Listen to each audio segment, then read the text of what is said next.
ક્યારેય વિચાર્યું નહોતું કે આટલું સિમ્પલ શાક પણ એટલું બધું સ્વાદિષ્ટ લાગી શકે. તો આ શાક બધાના ઘરમાં રોજ બનતું જ હોય છે. તો આ સિમ્પલ શાકને એકદમ ટેસ્ટી કઈ રીતે બનાવું એ આજે મેં અલગ રીતે કરેલું છે. તો એ વિડીયોમાં જોજો તમે. તમને બધાને બહુ જ ભાવવાનું છે અને બનાવવામાં પણ એકદમ ઇઝી છે. એમ કોઈ પણ જાતની ઝંઝટ નથી અને એકદમ ટેસ્ટી બનશે. તો આજે મેં બટેટાનું શાક બનાવેલું છે એકદમ નવા જ પ્રકારનું. તો ફટાફટથી બનાવવાની શરૂઆત કરીએ. તો અહીંયા મેં 500 ગ્રામ જેટલા બટેટી, એટલે કે આમ જોઈએ ને તો નંગમાં એકદમ નાની સાઇઝની આવે ને 15 જેટલી બટેટી લીધેલી છે. એને એકવાર ધોઈ આ રીતે પાણી નાખી થોડું મીઠું નાખી આપણે એને બાફવાની છે. તો અહીંયા મેં 3 વિસલ આવવા દીધેલી છે. તમારે પાણીના ઉપર હોય છે વિસલ, 2 વિસલમાંય થઈ જશે અથવા તો 3 વિસલ. તમે જેટલી વિસલ કરતા હોય ને બટેટા બાફવામાં એ પ્રમાણે તમારે કરવાની રહેશે. તો અહીંયા મેં 3 વિસલ આવવા દીધેલી છે. તો હવે આપણે કુકરને ઠંડુ થવા દેવાનું, પછી જ એને ખોલજો એટલે એકદમ સરસ બફાયેલી રહે. હવે થોડી વાર એને ઠંડા થવા દેવાના છે.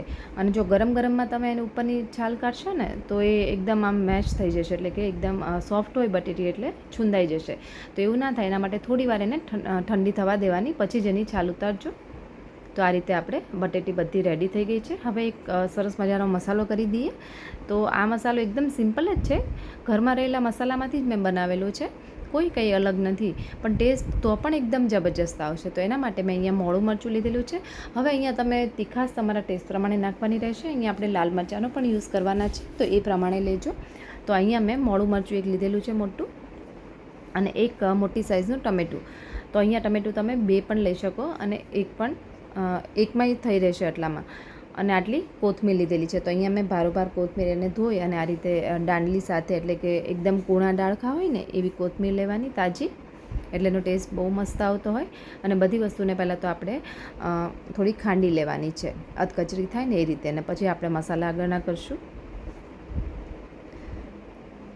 તો આ રીતે અધકચરું થઈ ગયું છે. જો આને તમે મિક્સરમાં પણ કરી શકો, પણ મિક્સર કરતાં તમે આ રીતે ખાંડીને કરશો ને તો એનો દેખાવ, સુગંધ ને ટેસ્ટ વધારે સારો આવતો હોય છે. એટલા માટે આ રીતે કરજો ખાસ. હવે આના અંદર જ આપણે બટેટીના આપણે ભાગનું મીઠું પણ અંદર એડ કરી દેવાનું છે. તો મસાલામાં જ આપણે મીઠું સાથે 1 ચમચી મરચું અને 1 ચમચી ધાણા જીરું નાખી દઈએ. અને જો તમારે ગરમ મસાલો નાખવો હોય ને તો લાસ્ટમાં થોડો નાખજો, પણ હું અવોઇડ કરું છું. ગરમ મસાલા વગર પણ મસ્ત જ લાગશે, એટલે હું એડ નથી કરતી, પણ તમે ઈચ્છો તો થોડો નાખી શકો છો. તો આ રીતે ને લઢીને, એટલે કે આ રીતે વાટી લેવાની છે. તો આ રીતનો સરસ મજાનો એક મસાલો રેડી થઈ ગયો છે. તો આને બનતા બિલકુલ વાર નહીં લાગે. તો એકવાર આ રેસીપી જરૂરથી ટ્રાય કરજો, તમને લોકોને બહુ ભાવશે. ખરેખર બટેટાનું શાક બધા બનાવતા હોય, પણ થોડું અલગ બનાવશો તો બધાને વધારે સારું લાગશે.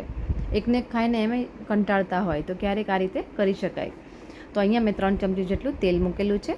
તો તમે 2 થી 3 ચમચી તેલ મૂકી શકો. સાથે અડધી ચમચી જીરું અને અડધી ચમચી હળદર નાખેલી છે.